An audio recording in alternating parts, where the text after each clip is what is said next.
நம்ம இன்றைக்கி எங்கே போயிட்டுருக்கோம் அப்படின்னு பார்த்தீங்கன்னா, ஒரு ஈவெண்ட்டுக்கு தான் போயிட்டுருக்கோம். என்ன ஈவெண்ட் பார்த்தீங்கன்னா, பேபி ஷவர். அது எங்கேன்னு பார்த்தீங்கன்னா, இடிகரை. ஏர்லி மார்னிங்கே கிளம்பிட்டேன். சன்ரைஸ் எல்லாம் பார்த்துட்டு நான் அவங்க பிளேஸ் ரீச் ஆகிட்டேன். பிளேஸ் ரீச் ஆனதுக்கப்புறம் பிஃபோர் அண்ட் ஆஃப்டர் எடுத்துக்கலாம்னு சொல்லிட்டு எடுத்துட்டேன். She is my client ஸ்வாத்திகா.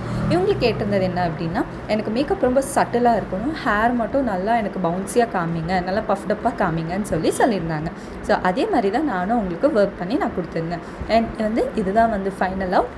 ரொம்ப ஸ்கின் ஆன் ஃபினிஷில் நான் அவங்களுக்கு மேக்கப் பண்ணி கொடுத்துருந்தேன். She was very happy. And எல்லாம் முடிச்சுட்டு அவங்க வெளியில் ஃபோட்டோஸ் எடுக்க போயிட்டாங்க. நானும் வெளியில் போய் கொஞ்சம் ஃபோட்டோஸ் எடுத்துகிட்டு இருந்தேன். எஸ், நம்மக்கிட்ட நெயில்ஸும் வாங்கியிருந்தாங்க. அவங்களுக்கு நெயில்ஸும் நான் தான் ஃபிக்ஸ் பண்ணி விட்டேன். அதோட ஃபிட்டுமே ரொம்பவும் நல்லா இருந்துச்சு. அவங்களுக்கும் ரொம்ப பிடிச்சிருந்தது. And yes, this was a final look. எனக்கு ரொம்ப பிடிச்சது. எனக்கு பிடிச்சது மட்டும் இல்லாமல் அவங்களுக்கும் பிடிச்சிருந்தது. நான் அவங்களோட ஃபோட்டோஸும் அட்டாச் பண்ணியிருக்கேன், பாருங்கள். அண்ட் இதே மாதிரி மேக்கப் பண்ணணும்னு நினச்சிங்கன்னா டிஎம் பண்ணுங்கள். பாய்.